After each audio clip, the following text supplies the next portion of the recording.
सुनी ए जमाना के गीत ह कहा जाला कि आजकल लोग कहत कि मेहरारू राज आई ह सब मरद जाग डेराइल ह आजकल के आदमी ही कहत हवन जितना न्यूज चलत ह जितना मेहरारू की वजह से मरद लोग धर्म में भरा गए श्यामलाल गुरु जी के समय का गीत है कौन मेहरारू अपने मर्द के अपने बस में कर ले दिया बस में हो अपने कंट्रोल में हम चढ़े वाला बस ना मेहरारू कहे कि है जी ये दुनिया में सबसे नीक मेहरारू के हो कहे कि तो हार माई आ कहे कि सबसे खराब मेहरारू तो मरद कहे कि हमार माई मेहरारू कहे कि सबसे नीक दुनिया में मरद के हो ओकर मरद कहता कि तो हार बाबू आ कहे कि सबसे खराब मरद तो कहे कि हमार बाबू एक और बात कहे कि बैंक बैलेंस जमा कर किसको देना है तो मरद कहता कि आपको मेहरारू कहे कि बताना किसको नहीं है तो कहे कि अपने बाप को बारे मरद मेहरारू बड़ी खुश भाई कि अपने मरद से बात कहेगा कहे माजू साहब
सारा दुनिया यही तरक्की करता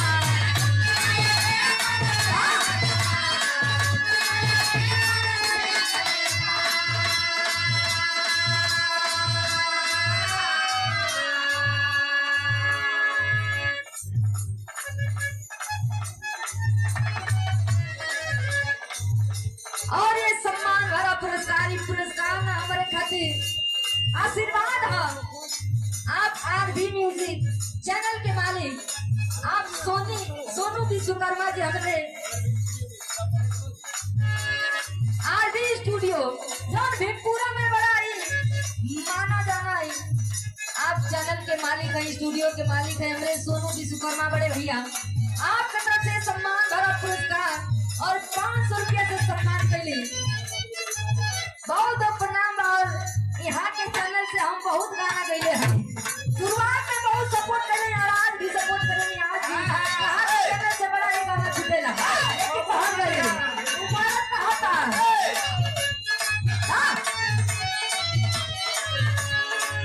सारा दुनिया यही परती कलबा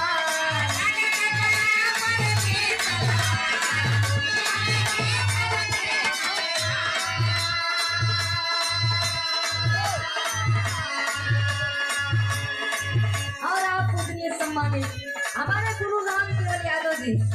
आपकी तरफ से सम्मान भरा पुरस्कार और हमारे बड़े भैया सोनू विश्वकर्मा जी की तरफ से सम्मान भरा बड़ा ही सुंदर आशीर्वाद बहुत बहुत प्रणाम बा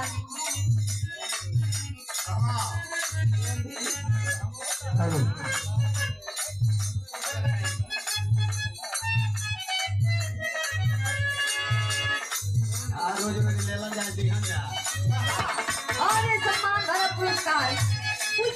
और ढेर सारा रुपये से सम्मान करनी गोविंद भैया हमरे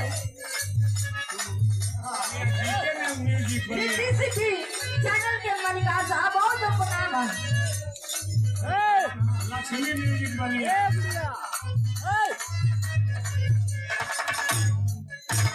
लक्ष्मी म्यूजिक चैनल के मलिका साहब गोविंद भैया और आप पूजनीय सम्मानित फोटो हो जाए हमारे गुरु जी विजेंद्र गुरु जी बड़ा ही सम्मान प्यार आशीर्वाद आपकी तरफ से मिलेगा। ढेर सारा पुरस्कार बहुत प्रणाम समझ कम हमारे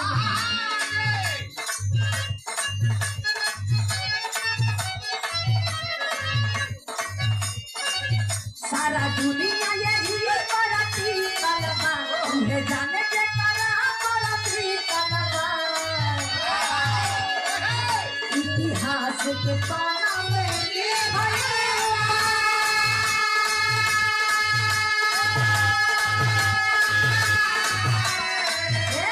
इतिहास के पाना में लिखलबा हजारू से केहू नहीं करबा। समय का ध्यान देते हुए समय का भी ध्यान दें। ये नहीं कि तुम महिला गायक हो जा लेकिन मर्द गायक का हक छीन ले और आप पूजनीय सम्मानित तो समय का ध्यान रखें। आप सुखू यादव जी आपकी तरफ से सम्मान धरा 100 रुपया पुरस्कार आया देता हूँ 3 मिनट से 3 मिनट इतिहास के पाना में लिखलबा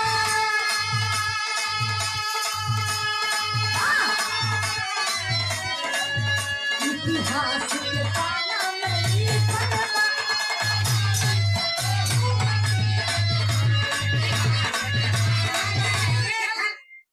इस टाइम तो और कोई भी राह जगत में करेला लेकिन हमारे वो अलग पहचान है। राह जगत में कैसे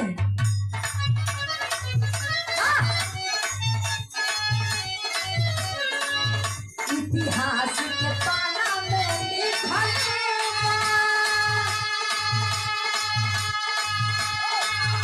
इतिहास के पाना